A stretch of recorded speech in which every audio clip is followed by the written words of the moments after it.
حضرت عبداللہ ابن عباس فرماتے ہیں میرے نبی پاک علیہ السلام نے میری تربیت فرمائی، حضور نے میری تربیت فرمائی، اور محبوب پاک علیہ السلام نے فرمایا عبداللہ یاد رکھنا، یہ نوجوان دوست میری بات لکھ لیں، پریشان لوگ میری بات لکھ لیں، جن کے پاس قوت فیصلہ نہیں وہ اس بات کو لکھ لیں۔ حضرت عبداللہ ابن عباس فرماتے ہیں میرے نبی پاک علیہ السلام نے مجھ سے فرمایا تھا عبداللہ سن، اگر ساری دنیا مل کے تیرا کوئی نفع کرنا چاہے کر نہیں سکتی جب تک میرے رب کی رضا نہ ہو، اور فرمایا ساری دنیا مل کے تیرا کچھ بگاڑنا چاہے تو عبداللہ بگاڑ نہیں سکتی جب تک رب کریم کی حکمت کا تقاضا نہ ہو۔ لوگوں سے ڈرنا، لوگوں کی طرف دیکھنا، یارو گردن کو جھکا دیتا ہے خیرات کا پتھر، جہاں میں مانگنے والوں کے سر کبھی اونچے نہیں ہوتے۔ اور اقبال کہتے ہیں غیرت ہے بڑی چیز جہان تگ و دو میں، پہناتی ہے یہ فقر کو تاج سردارا۔ میں عرض کروں گا کہ اپنی آپ جب توجہ کا قبلہ اللہ رسول کو بنائیں گے تو رب فرماتے ہیں وَيَرْزُقْهُ مِنْ حَيْثُ لَا يَحْتَسِبُ، میں نہ تجھے وہاں سے رزق دوں گا جہاں سے کبھی تیرا گمان بھی نہیں گیا ہوگا، یہاں سے بھی مل سکتا ہے، تو نے سوچا بھی نہیں ہوگا۔ بخاری شریف میں حدیث ہے، حضرت جابر ابن عبداللہ فرماتے ہیں نبی پاک صلی اللہ علیہ وسلم نے نا 300 لوگوں کا ایک لشکر روانہ کیا کسی مہم کے لیے، کسی جہاد کے لیے۔ حضرت ابو عبیدہ بن جراح رضی اللہ تعالیٰ عنہ امیر لشکر تھے۔ فرماتے غربت اتنی زیادہ تھی، بھوک اتنی زیادہ تھی کہ ایک ایک کھجور دن میں ایک وقت کھانے کو ملتی تھی، اور کچھ دن ایسے آئے کہ اب کھجور بھی نہیں مل رہی۔ فرماتے اتنی زیادہ بھوک لگی مجاہدین کو 300 بندہ پتے کھا کے گزارا ہونے لگا، یہ بخاری میں موجود ہے۔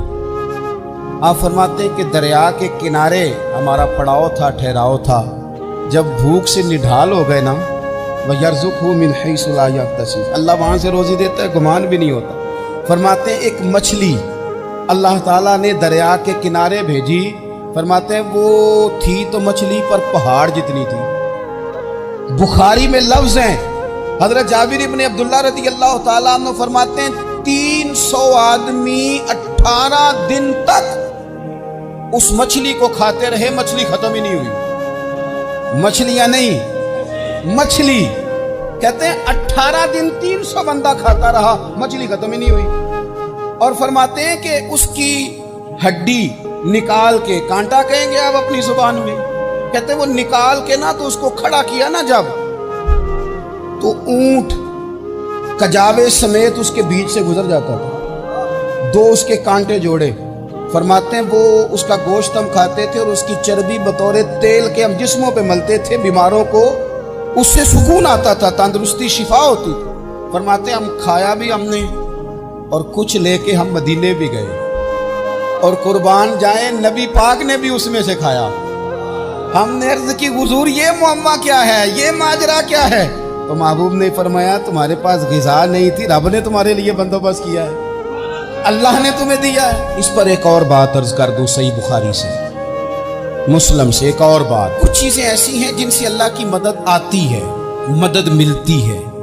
ایک چیز ان میں سے ایسی ہے جس سے بہت مدد نازل ہو، وہ ہے کہ جب رب آپ کو دے نا تو پھر آپ بھی اس کے رستے میں دیں، پھر مدد آتی ہے، پھر اور آتا ہے۔ بخاری مسلم میں حدیث ہے، یہ زیادہ ہی توجہ طلب امر ہے، اس پر آپ غور کریں گے۔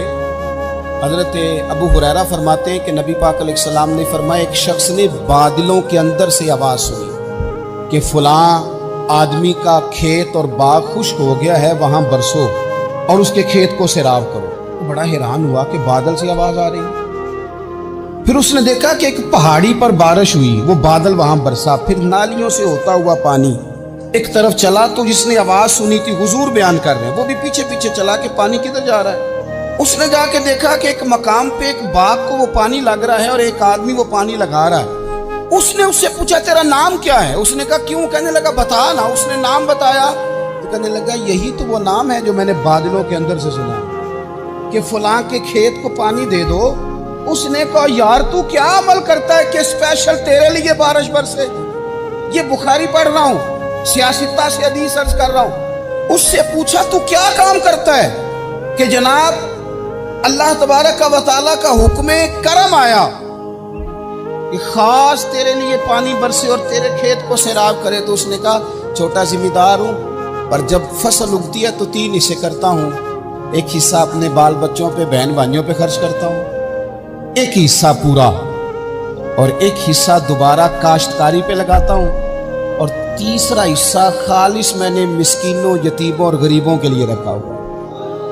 وہ جو تیسرا حصہ، اللہ کرے آپ سمجھے، وہ رب کے بندوں پہ تیسرا حصہ خرچ کرتا ہے نا، تو کریم مالک نے فرمایا جہاں سے غریب کا حصہ جاتا ہے وہ کھیت خشک نہیں رہنا چاہیے. وہ جہاں سے مسکین روٹی کھاتے ہیں وہ خشک نہ رہے. جہاں سے یتیموں کو کچھ آتا ہے کہیں اس کی فصل رہ نہ جائے. میں اور آپ بھی اگر اپنے مال میں مسکینوں، یتیموں، غریبوں کے حصے رکھ لیں گے تو فصلیں خشک نہیں رہیں گی. ان کے اندر تازگی آئے گی، نور آئے گا، کرم آئے گا، خاص کر خدا کی رحمت برسے گی. پھر اللہ کی جانب توجہ کو بڑھائیں، آپ اللہ سے مدد کے سوالی بنیں. ترمذی کی ایک حدیث ہے، میں آپ کو زندگی کا تجربہ بتاتا ہوں کہ جب میں بڑا پریشان ہوتا ہوں تو یہ والی روایت کھول لیتا ہوں، مزہ دیتی ہے. میرے نبی پاک علیہ السلام نے فرمایا اپنے دکھ سیٹھوں نوابوں کو نہ کہنا، مالداروں کا نہ کہنا، ورنہ اللہ تمہیں کبھی غنی نہیں کرے گا.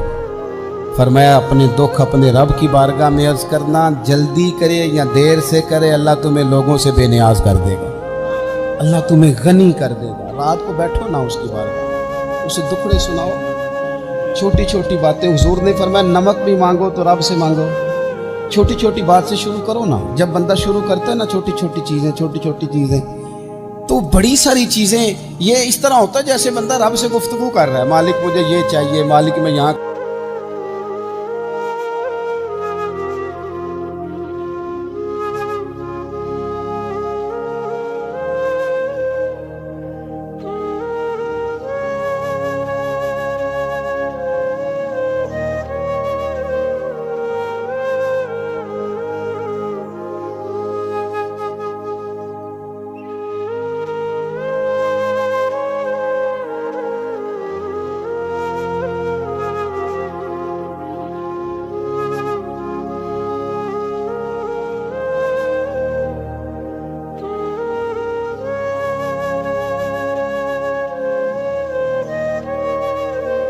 تو دوستو آج کے لیے اتنا ہی. اگر آپ کو ویڈیو پسند آیا ہو تبھی اس ویڈیو کو ایک لائک کرنا اور کمنٹ میں ضرور بتانا ویڈیو کیسی لگی. میں کوشش کروں گا اس سے اور اچھی ویڈیو بنانے کی. تو چلو پھر ملتے ہیں نیکسٹ ویڈیو میں، تب تک